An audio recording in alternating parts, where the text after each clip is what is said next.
I think one of the most common things I hear from people who are getting started on eating more plant-based is that the food that you make looks so great, but I just need something more simple and easy to throw together. And I totally understand that. Not everybody loves spending all day, every day in the kitchen, just like I do, and most people don't even have time for that. But that doesn't mean that you still can't create delicious plant-based meals that any vegan or non-vegan will love without spending too much time in the kitchen, which is why today we're making my easy vegan chickpea curry. This curry is absolutely perfect because it's pretty quick and easy to make. Like, I mean, I'm pretty sure my husband could make this dish, and his version of cooking is almond butter toast with banana on top. A good thing about this meal is that it is meal prep and freezer friendly because honestly, it's even better as leftovers the next day. But most importantly, this meal is warm, inviting, and totally delicious. So the first thing that you want to do to make this curry is chop up an onion. And honestly, this part is totally optional. Like, I've done it without an onion and it has been absolutely delicious. But I am going to use a white onion today. You could really use any kind of onion you want, and I'm only going to use half of it and dice it up into small pieces. All right, so once you have your onions diced, you're gonna head over to your skillet where you have the option to use about a teaspoon or so of cumin seeds. You can sprinkle the cumin seeds into your skillet. It will be over medium heat. This part is completely optional, but I would heat them up for about a minute or so, and then you can add in the onions to that. Let them get a little bit hot until they're nice and translucent. You can also add in some minced garlic, but if you don't have time for all that, no worries at all. Your dish will still be fabulous. So once you have your onion and your garlic a little bit soft, toasted with your cumin seeds, then you can add in your vegetables. And I am using some frozen vegetables. I get a big bag of those from Costco. It's the stir-fry blend that I use, and just pour a little bit in, however much you want. If you have fresh vegetables and want to use those, you can just chop a bunch up. Honestly, this part is what makes it so easy to use frozen vegetables, because all you do is literally just pour them in and let them get hot. So once your vegetables are nice and thawed and the skillet is pretty much heated through, you can start adding in your spices.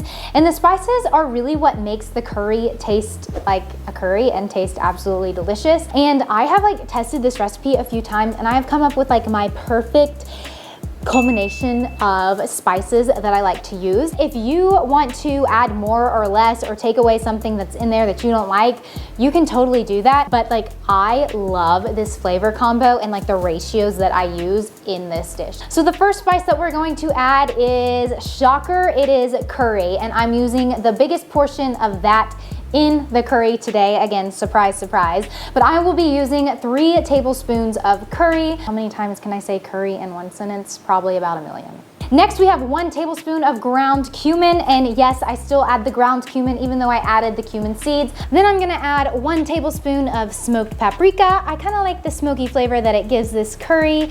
And then 1 tablespoon of chili powder. Then next I have 1 to 2 teaspoons of garam masala. I like to use 2 teaspoons. If you don't have this spice and you don't feel like going to the store to buy it, you can do without it. I think it does add a really good flavor to your curry, but if you're just I don't have time to go even find that, I ended up actually just making my own garam masala. I just Googled it on Pinterest or found it on Pinterest or whatever, and it turned out great. Okay, so I'm also gonna sprinkle in some ground turmeric. Sometimes I like to add just a little bit to mine. Sometimes it can overpower my dish, so I just like to sprinkle in a little bit.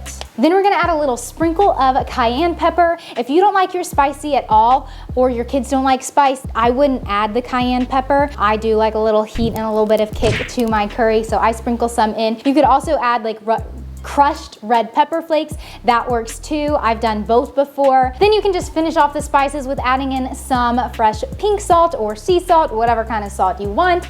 I'm using pink salt today. Then you can add in some black pepper, and you can just adjust these spices to your taste. So once you have all of your spices in with your vegetables, you just want to mix it all together until your vegetables are coated nice and evenly with all the spices. Once you have mixed in your spices to your vegetables, it is time to add 2 cans of diced tomatoes. I like to blend up one of my cans to make it more of a tomato sauce, but you don't have to do that. I just prefer to do that. So I usually use this little thing to blend up my tomatoes, but I might have filled it too much because we're having a slight little malfunction, but maybe it'll work this time.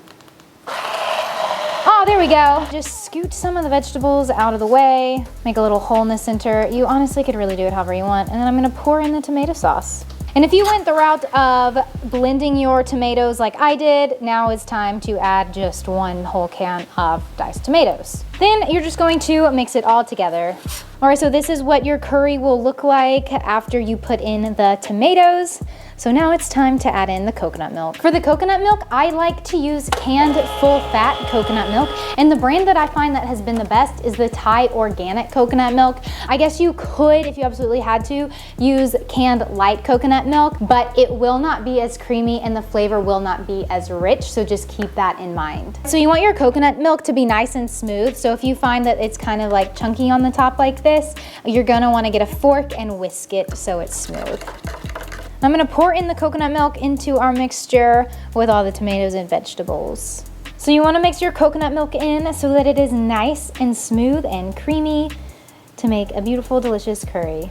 Then you're going to add in 2 cans of chickpeas. You're gonna drain and rinse them, and this is where you're going to get your plant-based protein from. So when I drain my chickpeas, I actually like to save the aquafaba, the chickpea water, because I use it for baking and coating my vegetables, for roasting vegetables, and just using it for different things like that, and salad dressings. So I'm gonna save mine today. And now it is time to pour all of our drained and rinsed chickpeas into the curry. So once you stir your chickpeas in, you're just gonna let it simmer for just a couple of minutes so that it can really enhance all of the flavors and let them meld together. Once your curry has simmered to your liking, it is time to plate it up. So grab a bowl, your favorite bowl of choice, add in your rice of choice. Again, I'm using brown rice today.